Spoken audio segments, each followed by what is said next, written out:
Every crime is a wound on the world. We're here to dissect it, layer by layer, to find the truth buried within. This is Anatomy of Crime.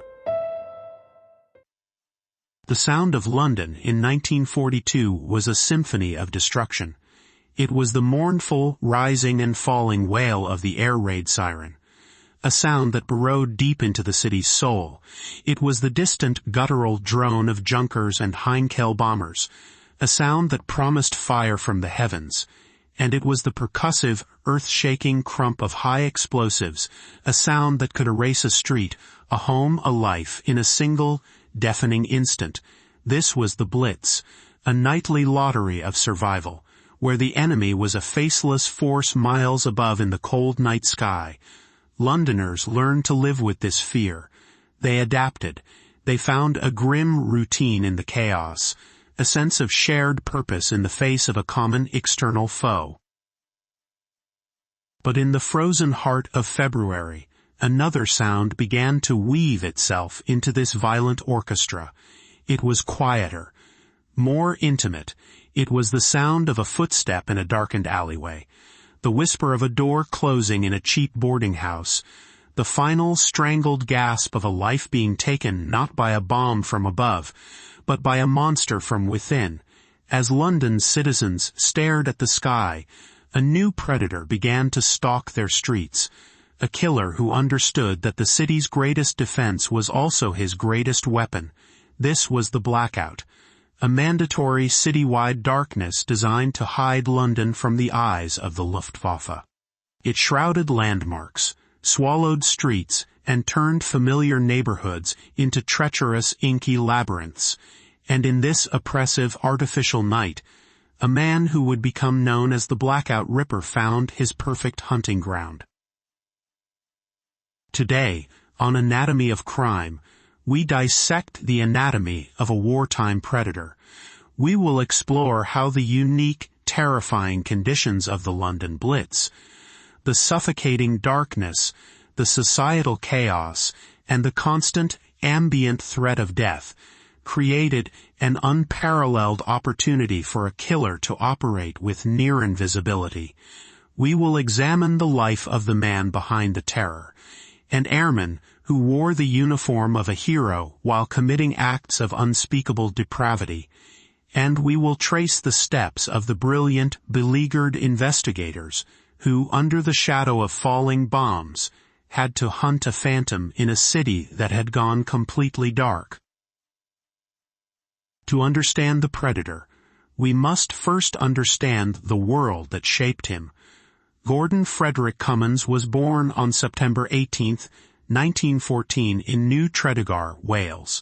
From the very beginning, his life was built on a foundation of aspiration that often curdled into fabrication. He was a man desperate to be someone else, someone better.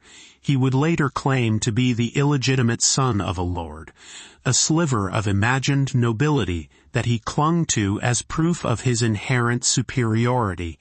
This grandiosity was a defining feature of his personality. He was, by all accounts, intelligent, charming, and well-spoken, possessing an air of sophistication that seemed at odds with his modest background. He was a man of masks. To his acquaintances, he was a gentleman, perhaps a bit of a braggart, but ultimately harmless. He worked for a time as a chemist's assistant, a respectable, if unremarkable, profession. He cultivated an image of a man on the rise, a man destined for greater things. In 1936, he married a woman named Marjorie, the daughter of a civil servant.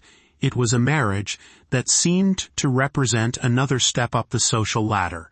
He presented himself to her and her family as an educated man with a bright future, a persona he maintained with practiced ease. But beneath this polished veneer, there was a deep-seated arrogance and a profound disconnect from the rules that governed others. He saw himself as above them, entitled to take what he wanted, be it possessions, status, or life itself. When war broke out in 1939, It provided Cummins with the ultimate costume. He enlisted in the Royal Air Force, the RAF. In the desperate days of the Battle of Britain and the Blitz, the RAF was the nation's sword and shield. Its pilots were lionized as the few, modern-day knights defending the realm. To wear the light blue uniform of the RAF was to be an instant hero, a symbol of courage and defiance. For a narcissist like Gordon Cummins, it was perfection. The uniform conferred upon him a status he had always craved but never earned. It gave him legitimacy, it gave him access, and most importantly, it gave him the trust of a nation desperate for heroes. He was posted not as a pilot, a fact he likely obscured, but as an aircraftman. Performing ground duties, he was stationed for a time at a depot in Regent's Park in London, a city that was about to become his personal playground. The war, for Cummins, was not a patriotic duty, it was an opportunity. The chaos, the breakdown of social norms, the constant movement of people, it all created a fluid, anonymous world where a man with dark appetites could indulge them without consequence. The uniform that made him a hero in the eyes of others became his cloak of invisibility, allowing him to move through the city, disarming and charming, while hiding the predator that lay within. The London of early 1942 was a city holding its breath. The initial, most ferocious phase of the Blitz had passed, but the threat remained ever present. The city was a landscape of surreal contrasts. By day, Londoners displayed the famous Blitz spirit, a stoic, determined resilience. They cleared rubble, went to work, and queued for rations, their lives punctuated by the familiar routines of a nation at war. But when the sun went down, the city transformed. The blackout was absolute. Thick curtains were drawn over every window. Car headlights were masked to narrow slits, and streetlights were extinguished. To be caught showing even a sliver of light was to invite a sharp rebuke from an air raid precautions warden, and the scorn of your neighbors.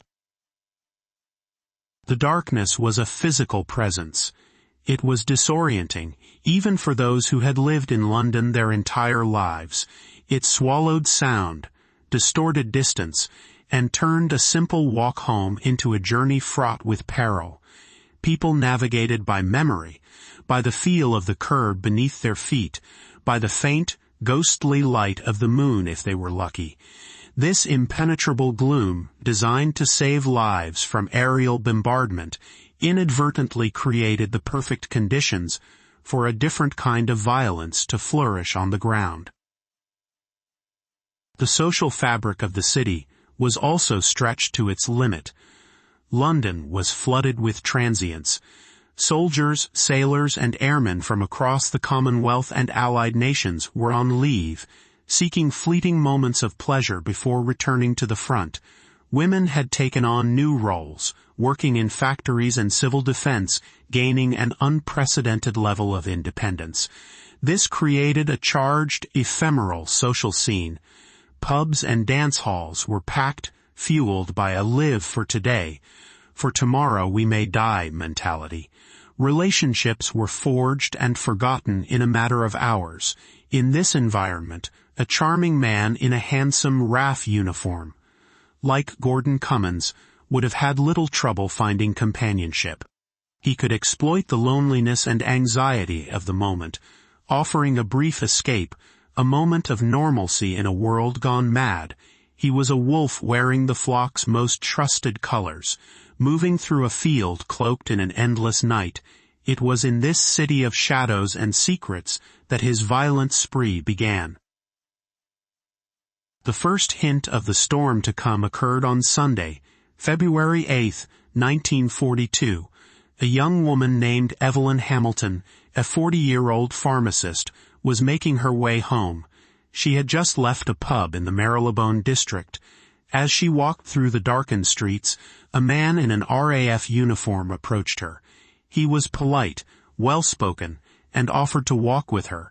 In the fraught atmosphere of the blackout, The presence of a serviceman was often seen as reassuring, a source of safety. They made small talk, the mundane conversation a fragile shield against the oppressive darkness and the distant threat of sirens.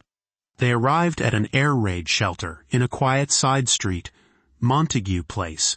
What happened next was a blur of sudden, shocking violence. The man lunged at her, his hands closing around her throat. He was strong, his attack brutal and swift. As he began to strangle her, he also stole her handbag, but for some reason he stopped. He fled into the night, leaving a terrified and bruised Evelyn Hamilton behind. The very next day, Monday, February 9th, the killer returned to the same area, his murderous intent now fully ignited. His victim was another woman named Evelyn. A tragic and cruel coincidence. Her name was Evelyn Oatley, though she was known professionally as Nita Ward.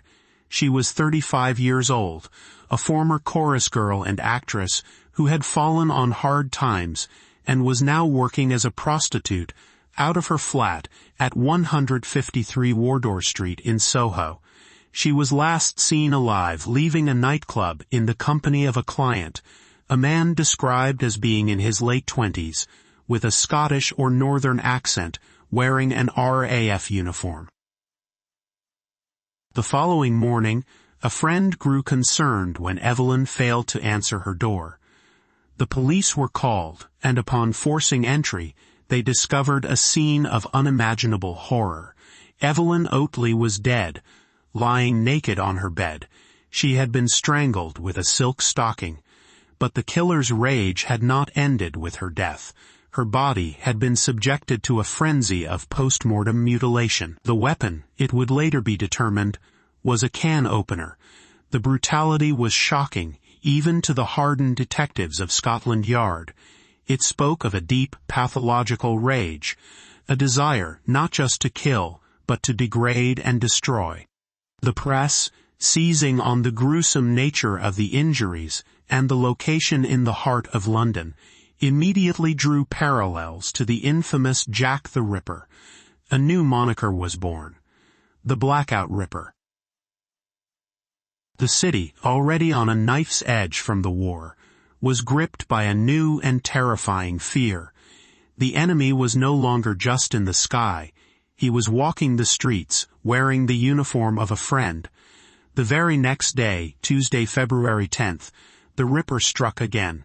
His victim was Margaret Florence Lowe, a 43-year-old widow. She lived alone in her flat at 22 Gosfield Street, not far from the previous murder scene. Like Evelyn Oatley, she occasionally supplemented her income through sex work.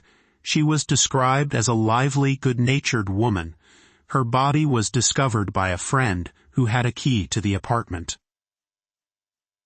The scene was sickeningly familiar. Margaret Lowe was also naked on her bed. She had been strangled with one of her own silk stockings. And again, the killer had lingered. Her body was horrifically mutilated with a variety of instruments found in the flat, including a razor blade and a knife. The savagery was escalating.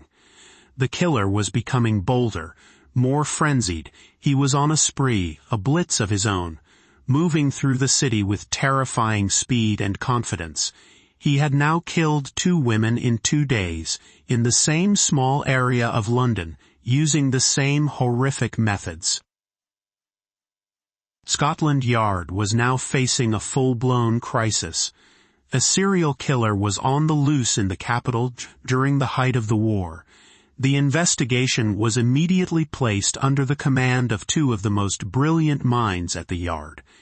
Chief Inspector Frederick Charroll, the nation's foremost fingerprint expert, and Sir Bernard Spilsbury, the legendary and pioneering forensic pathologist. They were faced with a daunting task. The crime scenes were chaotic. The blackout made canvassing for witnesses nearly impossible. People were reluctant to open their doors at night, and in the darkness, positive identification was a long shot. The killer, it seemed, had all the advantages. The city held its breath. but the killer was relentless. On Wednesday, February 11th, he claimed his fourth and final murder victim. Her name was Doris Juanet, a 32-year-old woman who lived with her husband, a hotel manager, in a ground-floor flat at 187 Sussex Gardens in Paddington. Her husband was away on business, leaving her alone in the apartment. The following morning, a charwoman let herself in to clean and made the gruesome discovery. The scene echoed the others with chilling precision. Doris was dead in her bedroom, strangled. Her naked body was violated and mutilated in the same signature manner as Evelyn Oatley and Margaret Lowe. The Blackout Ripper had killed again, moving from Soho and Marylebone to Paddington, widening his hunting ground. In the space of just 4 days, he had murdered 3 women and likely attempted to murder a 4th, leaving a trail of terror across the West End. The public panic reached a fever pitch. Women were afraid to walk the streets alone. The man in the RAF uniform, once a symbol of security, was now a figure of dread. For the investigators at Scotland Yard, the clock was ticking. They were hunting a man who seemed to be a ghost, a phantom who used the city's defenses as his personal shield, and they knew that if they didn't find him, he would undoubtedly kill again. The investigation into the Blackout Ripper murders was a race against time, conducted under the most trying circumstances imaginable. Scotland Yard, like every other institution in Britain, was stretched thin by the war effort. Manpower was short, resources were diverted, and the daily business of policing was constantly interrupted by the wail of the air raid siren. But the team assembled to catch this new, domestic terror was among the best in the world. At the forefront were 2 men who represented the pinnacle of their respective fields, Sir Bernard Spilsbury and Chief Inspector Frederick Charroll. Sir Bernard Spilsbury was a superstar of the forensic world. His name was synonymous with pathology. When he arrived at a crime scene, often in his Rolls-Royce, dressed impeccably, his presence commanded absolute authority. He conducted the autopsies on the victims, and his findings were crucial in building a profile of the killer. Spilsbury confirmed that all 3 murdered women, Oatley, Lowe, and Juanet, had been killed by the same person. The cause of death in each case was asphyxiation. The method, strangulation with a ligature, often a silk stocking belonging to the victim, was consistent. But it was the post-mortem injuries that provided the most chilling insights. Spilsbury determined that the mutilations were carried out with a cold, almost clinical precision, using whatever sharp implements were available at the scene: can openers, knives, razor blades. This was not a mindless frenzy, but a deliberate, ritualistic act of degradation. His analysis also suggested that the killer was likely left-handed, a small but potentially vital clue. He found evidence of sexual activity, but he concluded it likely occurred after the victims were unconscious or already dead, pointing towards a motive rooted in necrophilia and a profound, violent hatred of women. Spilsbury's work painted a terrifying portrait of the killer, a sexually deviant, pathologically violent individual who derived pleasure from the ultimate act of control and desecration. While Spilsbury was dissecting the what and how of the crimes, Chief Inspector Frederick Charroll was focused on the who.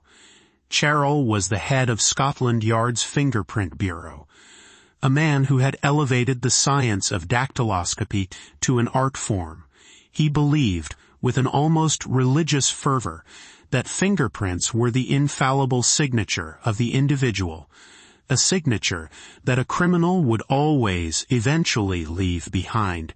In an age before DNA, fingerprinting was the gold standard of forensic identification, and Charroll was its master practitioner. He and his team meticulously examined each crime scene. It was painstaking, frustrating work. The killer was careful. He seemed to have some awareness of forensics, perhaps wiping surfaces down. In the apartments of Evelyn Oatley and Margaret Lowe, no usable prints were found. But Cheryl was patient. He knew the killer's arrogance, and the frenzied nature of his attacks would eventually lead to a mistake. The breakthrough came at the third murder scene, the flat of Doris Juanet in Paddington. As his team dusted every conceivable surface, Cheryl's trained eye was drawn to a small, seemingly insignificant object in the kitchen. A slop pail or a kitchen bin. On its smooth, curved surface, they found a single, beautiful, clear fingerprint. It was a left-hand print, which correlated with Spilsbury's theory about the killer's handedness. Cheryl carefully lifted the print. He now had the killer's signature. But a signature is useless without a name to match it to. Scotland Yard maintained a massive collection of fingerprints from known criminals, and Cheryl immediately began the laborious process of comparing the crime scene print against the hundreds of thousands of records on file. It was a monumental task, a search for a single pattern in a sea of ink. As Cheryl and his team worked tirelessly, the killer was still out there, his bloodlust seemingly insatiable, and it was his own escalating confidence, his belief in his own invincibility, that would finally lead to his undoing. On the evening of February 12th, the very same day that Doris Juanet's body was discovered, Gordon Cummins was on the prowl again. He was in the Piccadilly area, a hub of nightlife and a magnet for servicemen on leave. There, he met a 30-year-old woman named Greta Hayward. She was a respectable woman, not a sex worker, who was simply out for the evening. Cummins, in his dashing RAF uniform, was the picture of charm and confidence. He offered to walk her home, and she accepted. They walked together through the blackout, eventually arriving at the doorway of her building near Piccadilly Circus. As they stood in the darkened alcove, his demeanor changed in an instant. The charming airman vanished, replaced by a brutal predator. He lunged at her, grabbing her throat and attempting to strangle her. But Greta Hayward was a fighter. She fought back with everything she had, kicking and struggling for her life. Her fierce resistance seemed to startle Cummins. He was not used to his victims fighting back. As they struggled, he tore at her clothes and stole her necklace. The commotion drew attention. A delivery boy, hearing the sounds of the struggle, shone his torch towards the doorway, illuminating the attack. Panicked and exposed, Cummins broke off his assault and fled into the night. He had failed to claim another victim, but in his haste he made a catastrophic mistake. As he ran, a small, crucial piece of his identity fell from his grasp. Left behind at the scene of the attack was his RA-issued gas mask and its carrying case. For the police, this was the miracle they had been praying for. An officer who responded to the scene, Police Constable Edward Green, had the presence of mind to inspect the case thoroughly. Stamped on the strap, almost invisible in the gloom, was a service number, 525987. This was the key. This was the thread that could unravel the entire case. The number was immediately rushed to Chief Inspector Cheryl. The net was closing. Scotland Yard contacted the Royal Air Force Records Office, providing them with the service number. The RAF quickly identified the man to whom it was issued, aircraftman Gordon Frederick Cummins. They provided his current posting, a billet for airmen in St. John's Wood. The hunt for the Phantom of the Blackout was over. Now they had a name, a face, and a location. The arrest of Gordon Cummins was swift and almost anticlimactic. In the early hours of February 14th, Valentine's Day, a team of detectives descended on the quiet residential street in St. John's Wood where Cummins was billeted. They found him asleep in his bed. He was awakened and told he was being arrested. His reaction was one of cool, indignant arrogance. He was a member of the Royal Air Force, he protested.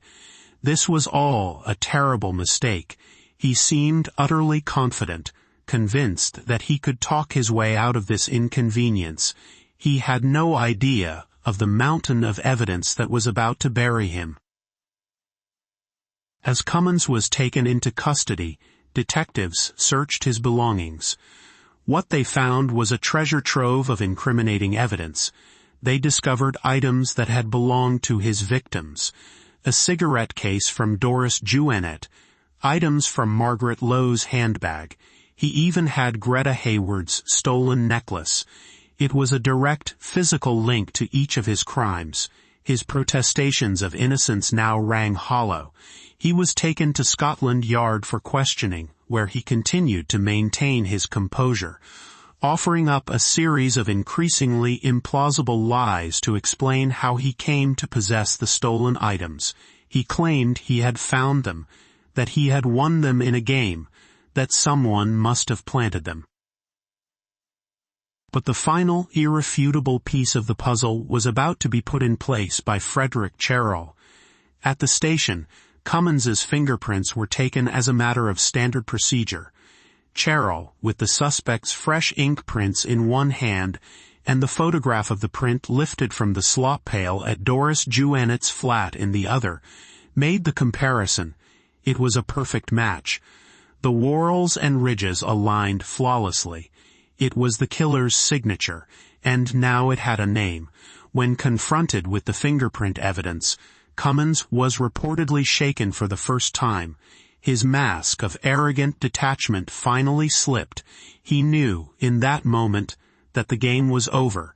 The science, the meticulous, patient work of a man he had never met, had sealed his fate. The Blackout Ripper was in custody. The trial of Gordon Frederick Cummins began on April 24, 1942, at the Old Bailey, London's Central Criminal Court. In keeping with legal practice at the time, the prosecution chose to proceed with only the strongest case, focusing on a single charge, the murder of Evelyn Oatley. This was a strategic decision to prevent the jury from being prejudiced by the sheer number and horror of his other crimes, and to ensure the best possible chance of a conviction. The trial was a sensation, capturing the full attention of a nation weary of war, but ravenous for the details of this homegrown monster. The prosecution was led by the formidable barrister, Christmas Humphreys, a man known for his sharp intellect and commanding court presence. His case was a master class in the presentation of forensic and circumstantial evidence. He began by methodically laying out the discovery of Evelyn Oatley's body, painting a grim picture of the scene for the jury. He then called Sir Bernard Spilsbury to the stand. Spilsbury, the great man of science, testified with his usual air of unshakable authority. He detailed the cause of death, the nature of the horrific mutilations, and explained how the evidence pointed to a single, left-handed attacker. Next, Humphreys began to build a chain of evidence linking Cummins directly to the crimes. He presented the items found in Cummins's possession upon his arrest, linking him not only to Evelyn Oatley, but to the other victims as well, establishing a clear pattern of robbery and murder. He called the survivors of Cummins's attacks, including Greta Hayward. Their testimony was powerful and harrowing. They identified Cummins as their attacker, the charming man in the RAF uniform, who had suddenly turned into a violent predator. Their stories corroborated the police theory that Cummins had been on a continuous spree of violence throughout that terrifying week in February. The cornerstone of the prosecution's case, however, was the fingerprint. Chief Inspector Frederick Cherrell took the stand, and in clear, precise language explained the science of fingerprint identification. He described how he had found the latent print on the slop pail at the scene of the Doris Juanet murder, a crime for which Cummins wasn't currently on trial, but which the prosecution was allowed to introduce as evidence of a system or pattern of behavior. Cherrill then demonstrated to the jury, using enlarged photographs, how this crime scene print was an exact and undeniable match to the left index finger of Gordon Cummins. It was the silent, irrefutable witness that could not be cross-examined, could not be intimidated, and could not lie. The defense, led by Mr. J.D. Caswell, was left with an almost impossible task. Their strategy was essentially to attack the credibility of the evidence and witnesses. They argued that the survivors' identifications were unreliable, made in the dark by terrified women. They suggested that the stolen items could have been planted or acquired by other means. They tried to portray Cummins as a victim of a terrible coincidence, a man in the wrong place at the wrong time. The climax of the trial came when Gordon Cummins himself took the stand. This was his chance to save his own life, to convince the jury of his innocence. Instead, his testimony was a disaster.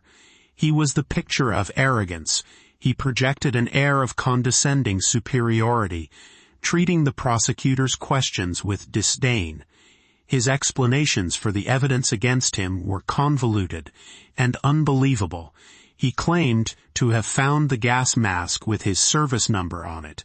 He spun a tangled tale about his movements on the nights of the murders, a story riddled with contradictions and easily disproven by witnesses. Rather than appearing as an innocent man wrongly accused, he came across as a pathological liar, a man so convinced of his own intelligence that he believed he could deceive the entire court. His performance on the stand likely did more to convict him than any piece of evidence presented by the prosecution. The jury retired to deliberate. They were out for just 35 minutes. When they returned to the packed courtroom, the foreman delivered the verdict, guilty. Gordon Cummins reportedly showed no emotion. He stood impassively in the dock as the judge donned the black cap, a grim piece of judicial theater, and sentenced him to death by hanging. The trial was over. Wartime justice had been swift and decisive. The Blackout Ripper, the man who had brought a new kind of terror to the darkened streets of London, had been brought to account for his crimes. On June 25, 1942, less than 5 months after his murderous spree began, Gordon Frederick Cummins was executed at Wandsworth Prison. The execution was carried out by the famous hangman Albert Pierpoint, in a final, fitting piece of wartime irony. As Cummins was led to the gallows, a German air raid was taking place over London. The familiar, mournful sound of the sirens, the sound that had provided the backdrop for his crimes, now served as the soundtrack to his own demise. He was buried in an unmarked grave within the prison grounds, a final anonymous end for a man who had craved status and recognition his entire life. In the end, Gordon Cummins was officially convicted of only one murder, but he is believed to have been responsible for at least 4, and likely 2 others, in addition to several attempted murders. His 6-day reign of terror stands as one of the most compressed and violent killing sprees in British criminal history. His case is a chilling study in duality. A man who wore the uniform of a hero while harboring the soul of a monster. In circling back to the central theme of this episode, we must analyze the unique anatomy of this wartime predator. Gordon Cummins was not a product of the war, but the war undeniably created the perfect ecosystem for a predator of his type to thrive. The blackout, the city's shield, became his sword. It was an environment that offered him unprecedented anonymity. It allowed him to approach his victims unseen, to muffle the sounds of their struggle, and to melt away into an urban landscape devoid of light and witnesses. He was a creature of the dark, and the Blitz gave him a city of perpetual night in which to hunt. The social chaos of the war also played directly into his hands. The constant movement of people, the loosening of social mores, the pervasive anxiety, it all created a pool of vulnerable targets and a society less likely to notice when someone slipped through the cracks. Women, often alone while husbands and fathers were at war, were particularly at risk. Cummins exploited this. He used the trust and admiration automatically conferred by his RAF uniform as a lure, a key to unlock his victims' doors and their confidence. The uniform was his most powerful weapon, a symbol of national salvation that he twisted into an instrument of personal depravity. Yet the case is also a testament to the resilience of the system that hunted him. The investigation led by Charroll and Spilsbury stands as a landmark in the history of forensic science.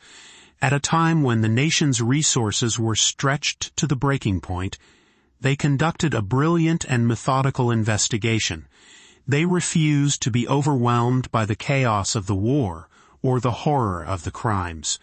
The capture of Gordon Cummins was a triumph of classic, shoe-leather detective work combined with the unerring, impartial power of science.